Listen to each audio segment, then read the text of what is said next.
Alien girl trusted the human with her shaking hands, and what she admitted after warmed him. Hello everyone. Before we begin today's story, I have a small favor to ask. Please hit subscribe and turn on the notification bell so you never miss our channel's new videos. It's quick, free, and the best way to support us in bringing you more dramatic stories. Your support means the world to us. Where are you watching from? Drop your city or country in the comments below. Thank you very much. Now, let's return to our main character.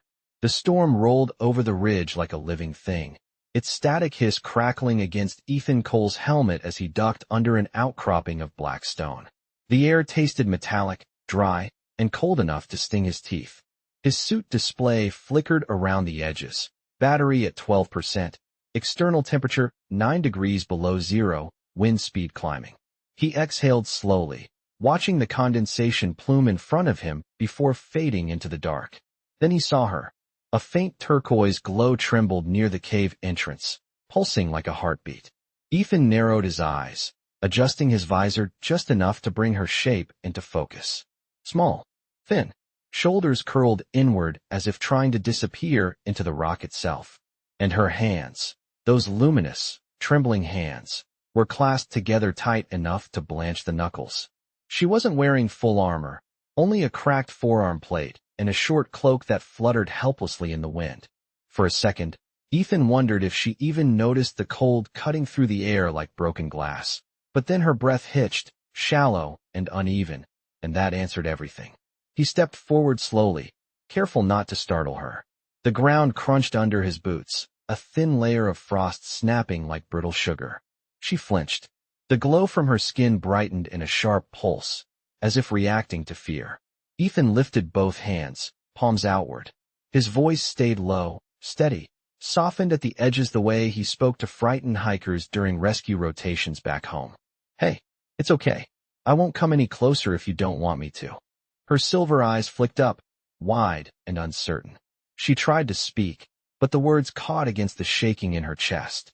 A small gust pushed her sideways, and she grabbed the wall for balance, her fingers slipping on the icy stone. Instinct overrode caution. Ethan closed the distance by a few careful steps, enough to shield her from the wind without crowding her. The warmth from his suit radiated gently, forming a small buffer between them. She stared at him as if he were doing something unbelievable. When she finally extended one hand, slow, tentative, the tremor still there, it hovered in the air for a long second before lightly brushing his glove. Ethan felt the contact through the fabric, faint but unmistakably real. Her voice came out as a whisper, for fragile syllables pressed together by cold and fear. Please, don't leave yet. And that was how it began, with a storm behind them, a cave barely holding together above them, and one trembling hand reaching for the first warmth she had been brave enough to trust. The cave settled into a quieter rhythm, the kind that made Ethan aware of every soft hiss of his suit regulators and every uneven breath coming from the turquoise figure beside him. Her hand still rested lightly against his glove, not gripping but simply existing there, as if the contact itself anchored her. He shifted just enough to block another gust rolling in from the entrance, watching his visor fog briefly before clearing. You are warmer than I expected, she murmured, her voice thin but steadier than before. Ethan offered a small smile she might not fully see beneath his helmet. That is the suit doing most of the work. I am just the person inside it. She blinked slowly at that, as if turning his words over. Her glow dimmed into something calmer, less frantic. My name is Saren, she finally said, almost shyly, as though sharing it carried weight. Ethan nodded. Ethan Cole. Nice to meet you, Saren. Even under strange circumstances. His wrist display vibrated once, a gentle warning. External temperature dropping again. 40 minutes of battery left if he kept the heater modules active. He glanced back at her. She was rubbing her hands together, trying to coax warmth back into her fingers. The movement was small but carried a kind of stubborn determination. She was not giving in. He reached into a side compartment and pulled out a compact thermal patch. Here, he said, extending it. Press this between your palms. It will stabilize your core temperature for a while. Saren hesitated as though unsure if accepting help. Twice was allowed, but she took it with careful fingers and activated it. A soft amber glow spread across her hands. Her shoulders eased. Your people make tools that care for the body, she whispered, watching the warmth seep into her skin. Ours are mostly designed for endurance or defense. Comfort is considered unnecessary. Ethan shook his head lightly. Everyone needs comfort, especially when things get rough. She studied him for a long moment, her eyes bright but thoughtful. You said that so simply, as if kindness is the most natural thing. I mean, it is supposed to be, he replied. That is what I was taught. Her expression shifted, something gentle slipping past her guarded exterior. The storm outside softened, the wind no longer clawing at the rock, but brushing against it like a tired breath. Inside the cave, the air felt different too. Warmer, more human. Saren tilted her head, listening to the quiet. When I touched you earlier, she said carefully, I was afraid my hands would not steady. I thought you might pull away. Why would I pull away? Ethan asked. She seemed to search for the right words. Because trembling is a sign of fear among my people. It is seen as weakness. We are expected to hide it. Ethan took a moment before answering, making sure his tone held no judgment. Everyone shakes sometimes. It just means you are going through something. It does not make you lesser. The faint glow on her cheeks brightened, almost like a soft blush. She looked down at her palms, then back at him with a steadier gaze. It is strange, she admitted quietly. The moment you did not let go, the shaking eased. Saren moved just slightly closer, not touching, simply choosing proximity. And for the first time that night, Ethan realized the cave did not feel cold anymore. The quiet inside the cave deepened until Ethan could hear the faint ticking of cooling stone and the low hum of his suit's remaining power cells. Saren sat close enough that he could feel the soft warmth radiating from her skin, a surprising contrast to the frigid air outside. Her glow had settled into a steady turquoise halo, dim but calm, painting a soft curve of light across the uneven floor. Ethan adjusted his position, careful not to disturb the fragile peace they had built. His shoulder brushed. A small pile of crystalline dust, and the particles scattered with a faint shimmer. Saren watched them drift, her eyes tracing their fall as if studying a familiar language. Your world must be quieter than this place, she said. The storms here never rest. Ethan smiled faintly behind his visor. Where I grew up, the loudest thing at night was the wind against the pine trees. My parents used to say you could hear your own heartbeat if you stood still long enough. Saren considered that. I have never heard mine. Not like that. Her fingers lightly tapped her chest as though testing whether the sound might suddenly reveal itself. Our bodies are made to endure, not to express. Ethan tilted his head. Enduring and expressing can coexist. You do both already. She glanced at him with a soft flicker of surprise, as though she had not realized she had done either. Outside, the last wave of the storm swept over the ridge, sending a small cascade of frost down the cave entrance. The temperature reading on Ethan's display rose slowly, just a few degrees, but enough to feel like the planet was finally catching its breath. When the storm passes fully, Ethan said, we should be able to make it to my shelter.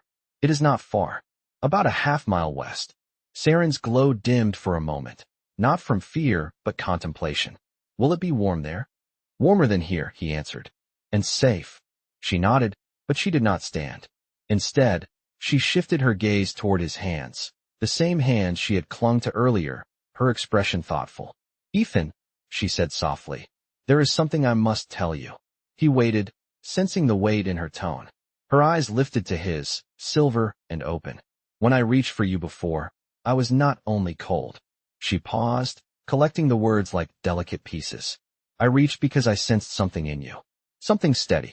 Ethan felt a subtle warmth settle in his chest, gentle but unmistakable. I am glad you did, he said quietly. Saren exhaled a soft, almost relieved breath. I did not expect a human to feel safe. The word lingered in the air, warm and fragile. Ethan held her gaze for a moment longer before checking the cave entrance. The storm had thinned to a pale mist, drifting like smoke in the early light. We should move soon, he said, before the next wave forms. Saren rose slowly, the turquoise shimmer along her arms brightening just a little. She extended her hand, not trembling, not uncertain, but steady. Ethan took it, feeling the gentle warmth press into his glove. As they stepped toward the fading storm, her fingers tightened slightly, as if anchoring to something she had chosen. And this time, the warmth that passed between them felt shared. The air outside the cave carried the thin sharpness of a world just waking from a storm. Powdered frost drifted across the ground in delicate trails, catching the faint morning light like scattered glass. Ethan stepped out first, testing the stability of the ground with a careful press of his boot. His suit sensors picked up a marginal rise in temperature, still cold but no longer dangerous. Behind him, Saren emerged with a soft shimmer along her skin, the turquoise glow adjusting to the wider light. Her fingers remained loosely entwined with his, not gripping for survival this time, but staying close with quiet intention. Ethan angled his helmet toward the west, where a faint ridge marked the direction of his shelter. "It is about a half-mile," he said. "We will move slowly. The ground can be unpredictable after a storm." Saren nodded, her eyes scanning the terrain with the cautious attention of someone trained to read danger in the smallest patterns. "Your shelter?" she asked. "Does it have light?" "Some," Ethan replied. "Enough to keep us warm and keep the systems running." She seemed to relax at that, though her glow brightened for a moment as if stirred by something she was not ready to voice. They walked together, their footsteps muffled by the thin layer of frost. Every so often the wind drifted past them, gentle and cool, tugging at Saren's cloak and carrying the faint mineral scent of the storm's leftovers. Ethan kept his pace steady, checking his wrist display occasionally, but never long enough to break the subtle rhythm growing between them. After several minutes, Saren spoke, her voice thoughtful. "Earlier, in the cave, you said everyone shakes sometimes, that it does not make someone lesser." "I meant it," Ethan replied. "Fear is a thing we all feel. It just means something matters to you." She absorbed that in silence, her steps slowing slightly. Then she held her hands out. In front of her, palms upward, watching the turquoise luminescence shift with each breath. "Among my people," she said quietly, "stillness is taught from childhood. We are trained to still our hands, our voices, even our thoughts. Shaking is seen as losing control." Ethan glanced at her gently. "Control is not everything. Sometimes letting someone see what you feel can be its own kind of strength." Saren looked at him with a softness that seemed new even to her. "You speak as if emotions are not dangers." "They are only dangerous," Ethan said, "when you pretend you do not have them." Her glow deepened along her cheeks, a faint ripple of light traveling down her neck. She faced forward again, but Ethan noticed the way she walked closer now, as if matching her stride to his.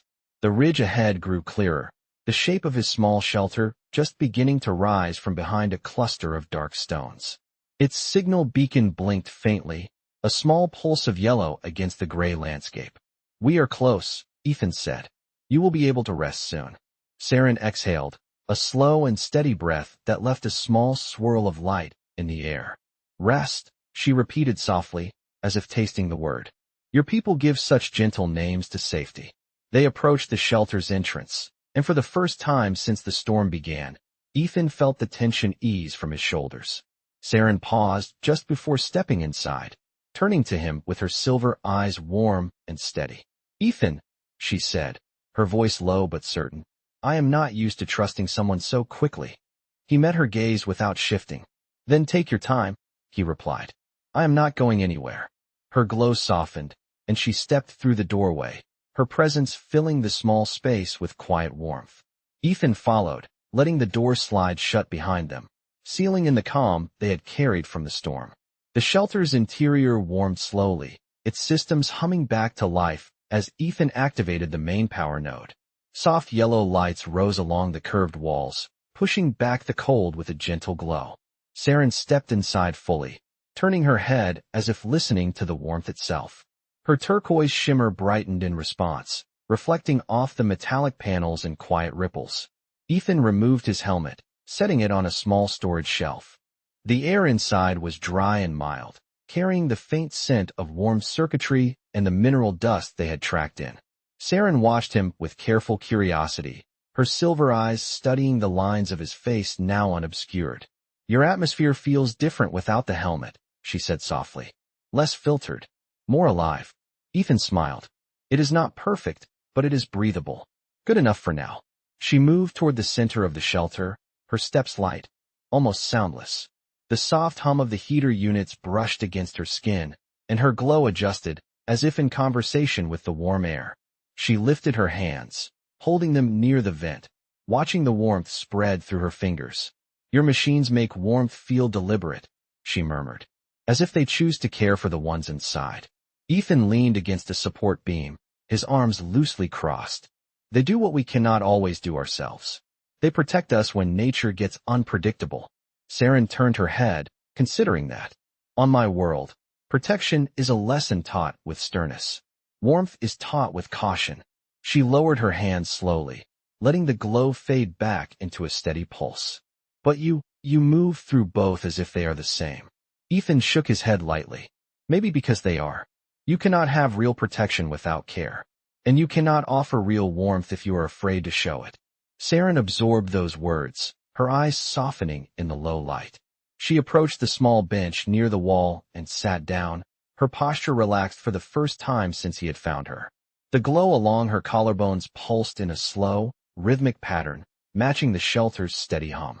"Earlier," she said, her voice quiet, "I asked myself why you stayed beside me in the storm." Ethan met her gaze calmly. "You needed someone. Many beings need someone," she replied. "Yet not everyone receives help."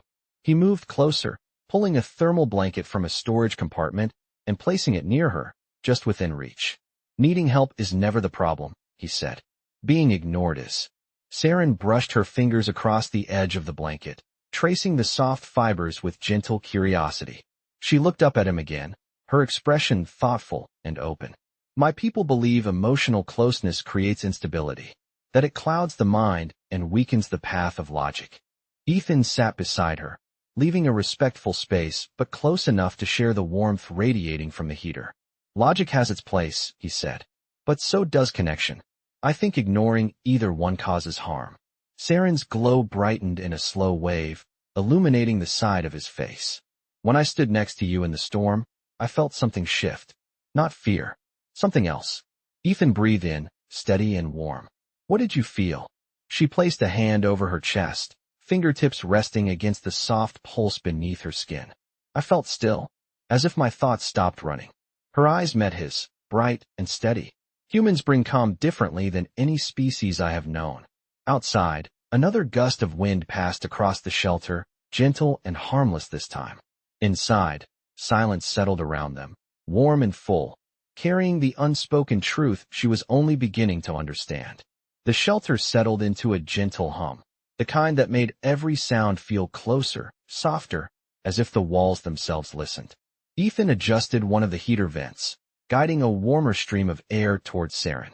The glow along her arms rippled faintly in response, as though warmth translated directly into light for her. She watched him with a calm steadiness that had not existed when he first found her trembling in the storm. Yet beneath that calmness, something subtle shifted in the air, a tension not born of danger, but of the unspoken weight she carried. Ethan sensed it, even before she spoke. Her fingers curled slowly against the fabric of the thermal blanket, tracing the surface as if the movement helped her gather courage. "Ethan," she said quietly, "I need to tell you why I was alone out there." He turned toward her fully, giving her the space to speak at her own pace. "Only if you want to," he answered. Her silver eyes flickered, gratitude passing through them like a soft glow. "Among my people," she said, "we are raised to move with uniform purpose. Our paths are assigned from early cycles. There is little room for uncertainty." She looked down at her hands, turning them slowly in the warm air. "But I began to feel things I was not supposed to feel. Questions, doubts, small emotions that grew louder." Ethan listened without interrupting, letting the quiet wrap around them. "I asked for time," she continued. "Time to understand what I was feeling. But that request was seen as hesitation. Hesitation is treated as a flaw." Ethan's voice came out low, careful. "So they sent you away?" "No," she said, shaking her head gently. "I left before they could decide what to do with me." She lifted her gaze. "I thought I could learn myself in silence. I thought distance would give clarity."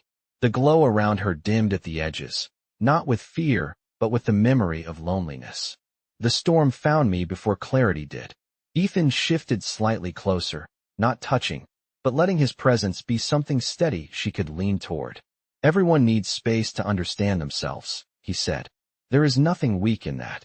Her breath trembled faintly. Not cold, not fear, something else. Where I come from, needing space is seen as losing direction.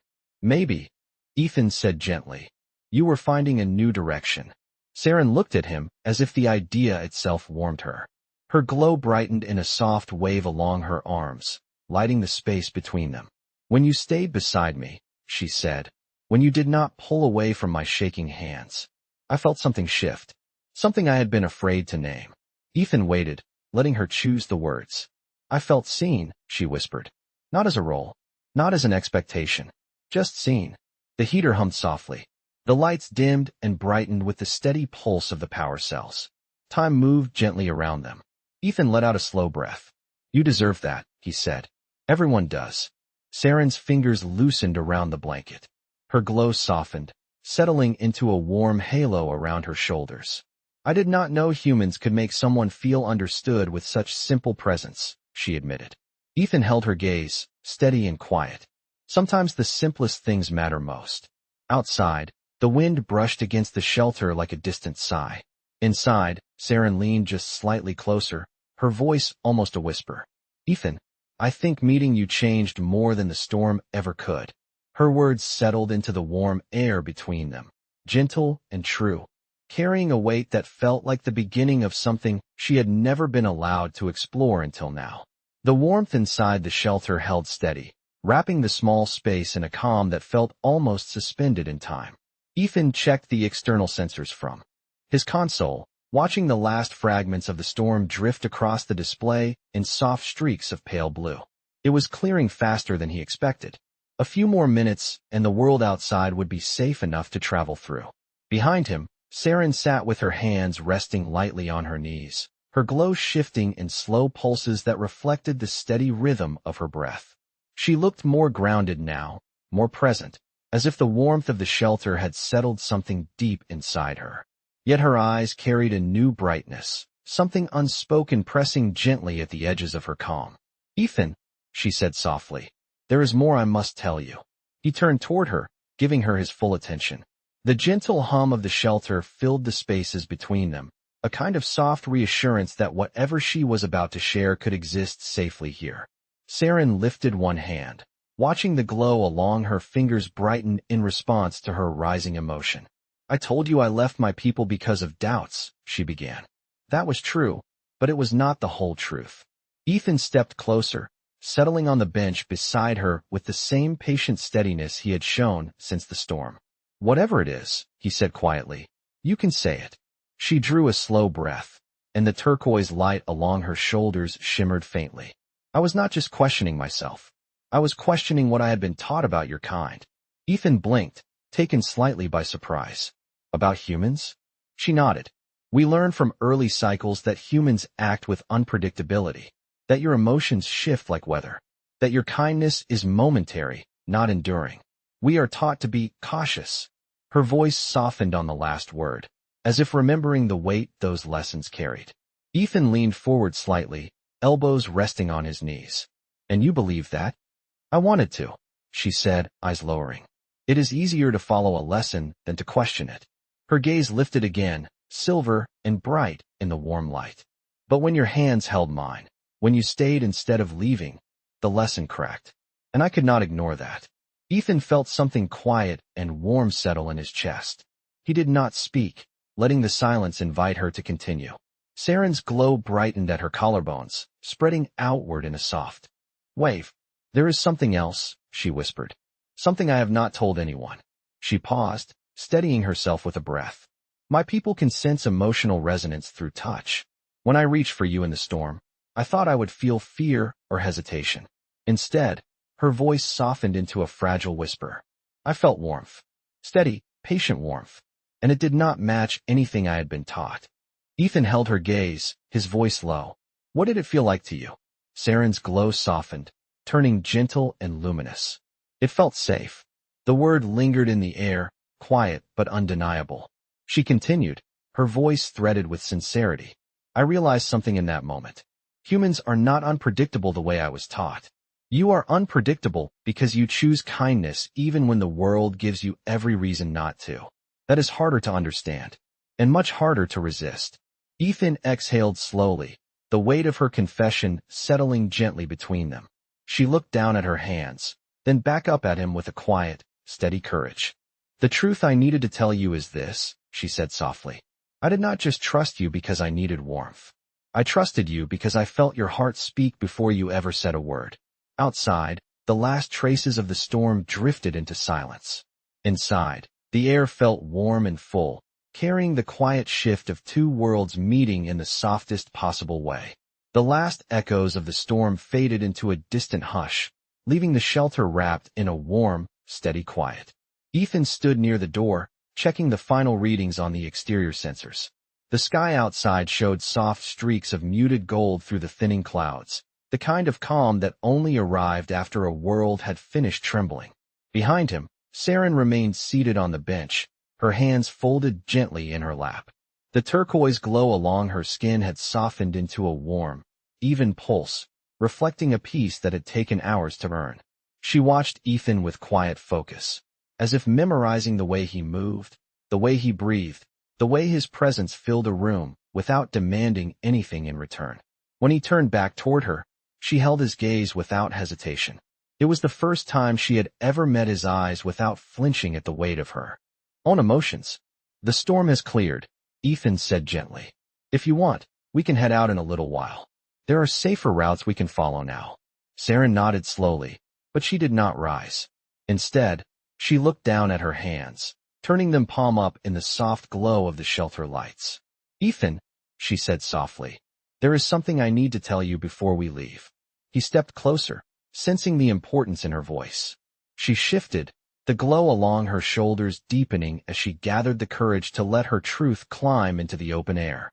"My people will come looking for me," she said. "Not to bring me home.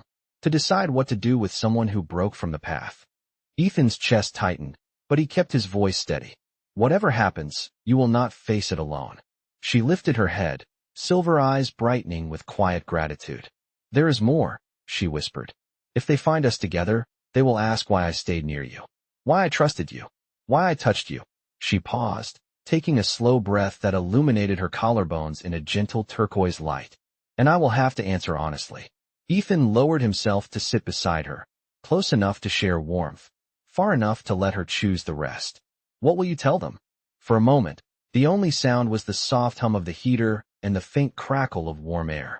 Then Saren turned her hands, reaching out with a deliberate steadiness that held no tremor at all. Her fingers touched his first, light, certain, before settling gently into his palms. The glow from her skin brightened around their joined hands, soft and radiant. "I will tell them," she said in a quiet, unwavering voice, "that a human offered me warmth with no promise of anything in return." Her glow rose in a slow wave, casting turquoise light across his face. "I will tell them that your steadiness silenced my fear." She looked up at him fully, her eyes calm and open. "And I will tell them that when I placed my shaking hands in yours, you held them as if they were never something to be ashamed of." Ethan's breath eased out, slow and warm, carrying the weight of everything unspoken between them. Saren leaned in just slightly, her forehead almost touching his, her glow reflecting softly against his skin. "If they ask why I stayed," she whispered, "I will tell them the truth." Her fingers tightened gently around his. "Because for the first time, I felt safe enough to be myself." The shelter fell into a deep, meaningful stillness. No wind, no storm. Only the quiet acceptance of two worlds meeting in the soft space between their joined hands. Outside, the clouds finally opened, revealing a stretch of clear sky that shimmered like polished silver. Inside, Ethan and Saren stayed exactly as they were, saying nothing more, letting the silence carry the truth better than any words ever could.